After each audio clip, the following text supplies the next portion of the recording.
All right, guys, we got this 2000 Lexus RX. It's got the 1MZ-FE engine in it. That's a 3-liter V6. Great engine. This thing's got 420,000 K on it. Now, customer states that it's been running great for the majority of its life, but just recently it started doing this thing where when it's cold and starts it up, runs fine, but then once it heats up, it starts to misfire and run rough. So right off the top of my head, I thought head gasket.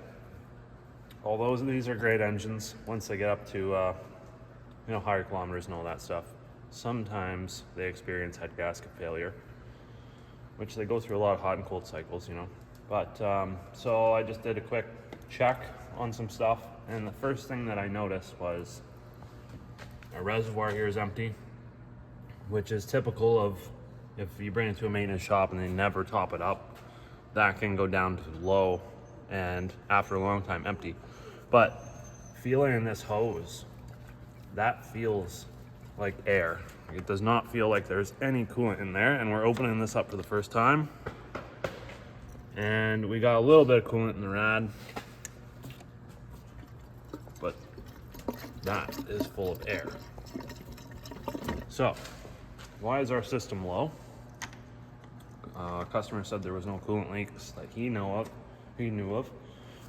This car was at another shop where they did valve cover gaskets, and they did spark plugs and coils.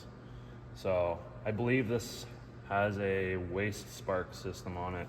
I could be wrong. It may have individual coil packs for each cylinder, but I'm pretty sure it's got coils in the front and leads that go to the back, but maybe I'm wrong. Anyhow, doesn't matter. We're going to scan it because the check engine light is on, so let's get inside the car, pull codes, and see what we got. All right, so we're doing scan on the car. Like I say, we just have check engine light on, that's it. And you can see here that we have a P1354 variable valve timing, or VVT system fault bank 2. So we're going to look some things up and see what's going on. I don't know when this thing has had a timing belt done last, but there may be something with oil restrictions. Could be a couple different things. So yeah, we're gonna do some reading and a little bit of investigation and see what's going on. Okay, so we're gonna test our variable valve timing solenoid that's in the engine. I'll give you a rundown on how that works in a minute, but basically I'm just gonna turn it on using the scan tool here. And when we turn it on, this thing should start to run rough or stall. So it's just gonna do its thing here for a second. I can turn it on and off, so let's go on. There we go, it's running like crap. That tells me that solenoid's working, and turn it off now. Idle returns back to normal. That lets me know that solenoid is working properly. Basically what it does is it just opens and closes, and when it does that, it allows oil to go through to the variable valve timing controller to change valve timing on the intake camshaft. If we had that fault code that we scanned, that would be the test that I would do first, which we're doing, and that just lets us know that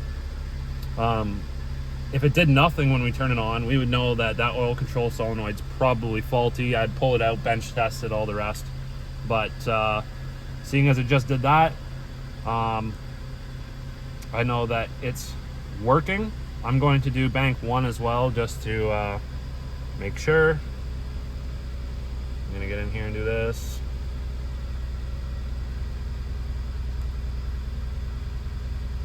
Takes a minute.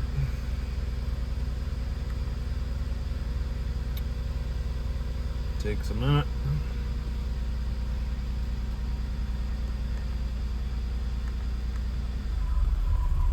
Okay. So both of our solenoids are working. The next thing to check, I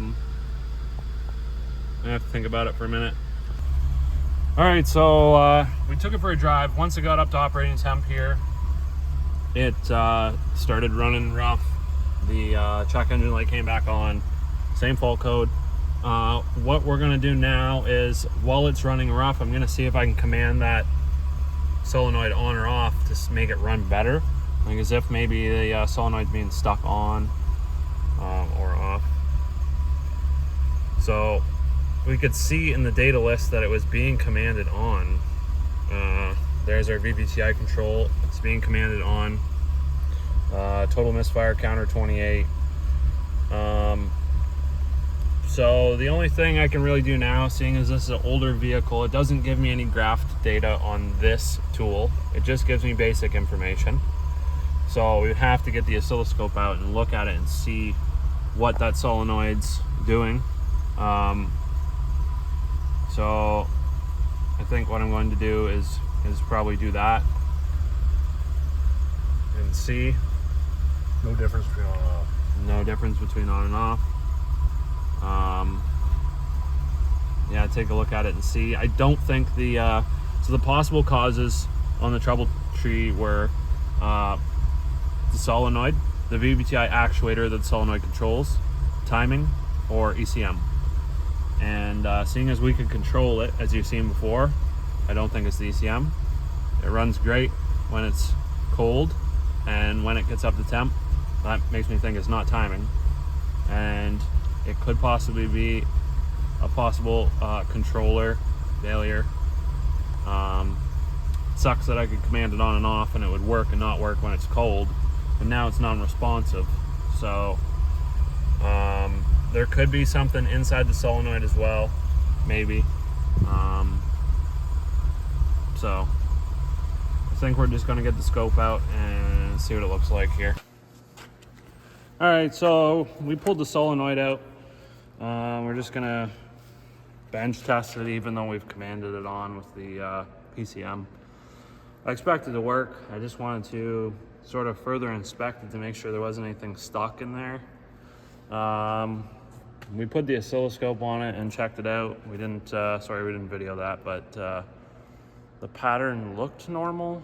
But it, as you rev up the engine, the amount of on time of that duty cycle is supposed to be more. So anyhow, see if I can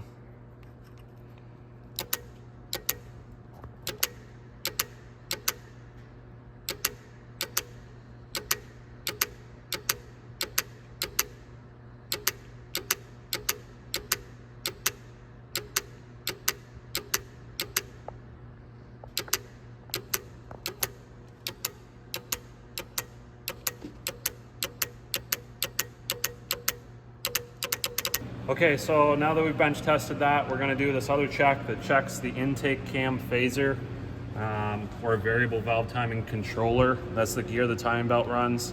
And what we're gonna do is just rotate the crankshaft 30 degrees to left and right 2 or 3 times. That's what the service manual says.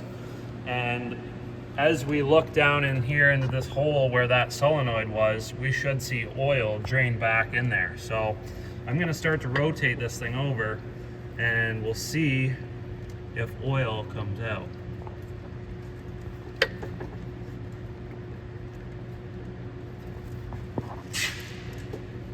I'm gonna go backwards now.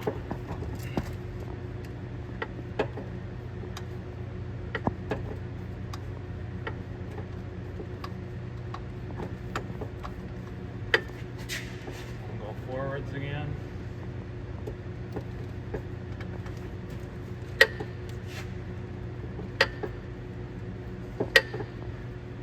Seeing anything? Nothing, eh? Guess I'll just rotate it around a bunch just for fun. Well, that's not good. So, interesting. Maybe go back and go 30 degrees. Yeah.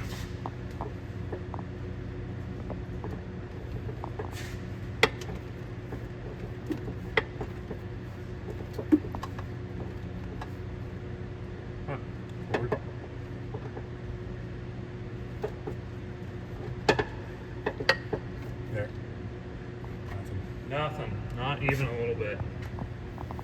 Dang, man. I don't know. I haven't really done that test before, so this is the first for me. But yeah, I see that this car has 420,000 K on it. It's supposedly, according to the sticker, the timing belt was done at 155. So we might just pull a cover off, see what things look like in there just for fun.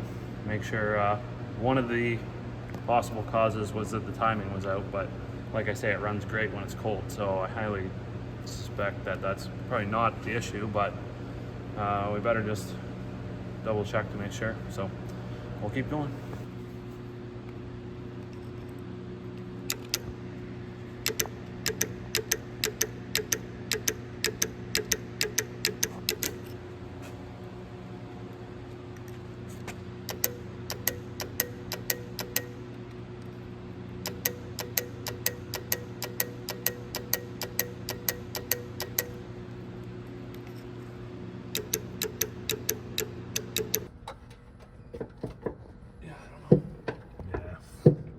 Whatever. I must not be reading that right.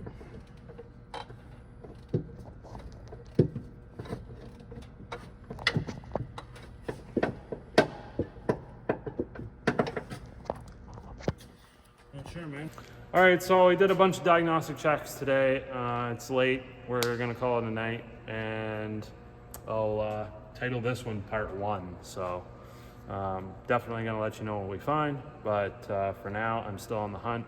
I don't throw parts at cars usually, unless I'm extremely desperate, but I'm just gonna keep searching, and I'll video tomorrow, let you know what I find, and we'll go from there. So if you have any questions, throw them down in the comments below. Give this video a thumbs up if you like it, and we'll catch you in the next one.